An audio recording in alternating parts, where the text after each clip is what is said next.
जय श्री राम। कहानी का विषय है कर्मों का फल। एक महिला बहुत ही धार्मिक प्रवृत्ति की थी। उसने नामदान भी लिया हुआ था, भजन सिमरन व सेवा भी करती थी। किसी को कभी गलत नहीं बोला, सबसे प्रेम से मिलकर रहना उसकी आदत बन गई थी। वो सिर्फ एक चीज से दुखी थी कि उसका आदमी उसके साथ रोज किसी न किसी बात पर लड़ाई झगड़ा करता था। उस आदमी ने उसे कई बार उसे इतना मारा कि उसकी हड्डी भी टूट गई थी। उस आदमी का ये रोज का काम था। उस महिला ने अपने गुरु महाराज जी से विनती की, हे गुरुदेव, मुझसे क्या भूल हुई है? मैं सत्संग में भी जाती हूँ, सेवा भी करती हूँ, भजन सिमरन भी आपके कहे अनुसार करती हूँ, लेकिन मेरा पति मुझे रोज मारता है, मैं क्या करूँ? गुरु महाराज जी ने कहा, क्या वो तुझे रोटी देता है? महिला ने कहा, हाँ जी, रोटी तो देता है। गुरु महाराज जी ने कहा, फिर ठीक है, कोई बात नहीं।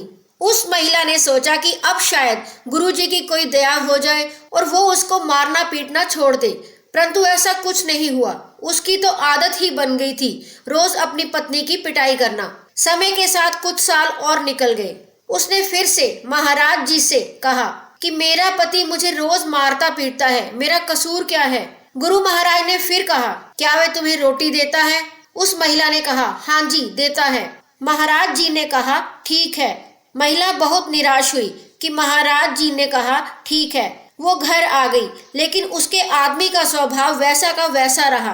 रोज उसने लड़ाई झगड़ा करना। अब वो महिला बहुत तंग आ गई थी। कुछ एक साल गुजरे, फिर गुरु महाराज जी के पास गई और बोली, वो मुझे अभी भी मारता है, मेरी हाथ की हड्डी भी टूट गई है, मेरा कसूर क्या है? मैं सेवा भी करती हूँ, सिमरन भी करती हूँ, फिर भी मुझे जिंदगी में सुख शांति क्यों नहीं मिल रही? गुरु महाराज जी ने फिर कहा, वो तुझे रोटी देता है? उसने कहा, हाँ जी, देता है। महाराज जी ने कहा, फिर ठीक है। परंतु इस बार वह महिला जोर जोर से रोने लगी और बोली कि महाराज जी, मुझे मेरा कसूर तो बताओ, मैंने कभी किसी का बुरा नहीं किया, फिर मेरे साथ ऐसा बर्ताव क्यों हो रहा है? महाराज जी कुछ देर शांत हुए, फिर बोले, बेटी, तुम्हारा पति पिछले जन्म में तुम्हारा बेटा था और तुम उसकी सौतेली माँ थी। तुम रोज उसको सुबह शाम मारती रहती थी और उसको कई कई दिन तक खाना नहीं देती थी। भगवान का शुक्र मना कि इस जन्म में वो तुझे रोटी तो दे रहा है। ये बात सुनकर महिला एकदम चुप हो गई।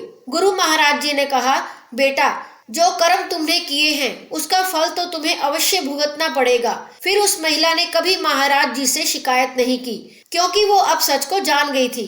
इस कहानी का भाव ये है कि कभी किसी का बुरा नहीं करना चाहिए, सबसे प्रेम प्यार और शालीनता के साथ रहना चाहिए। हमारी जिंदगी में जो कुछ भी हो रहा है वे सब हमारे कर्मों का लेखा जोखा है, जिसका हिसाब किताब तो हमें देना ही पड़ता है। अपने जीवन में जो भी कर्म करें, अपने अंतःकरण में विराजमान प्रभु का स्मरण अवश्य कर ले, क्योंकि लाख आंख से देख रहा है तुझे देखने वाला, मेरे मालिक की दुकान में सब लोगों का खाता। जय श्री राम।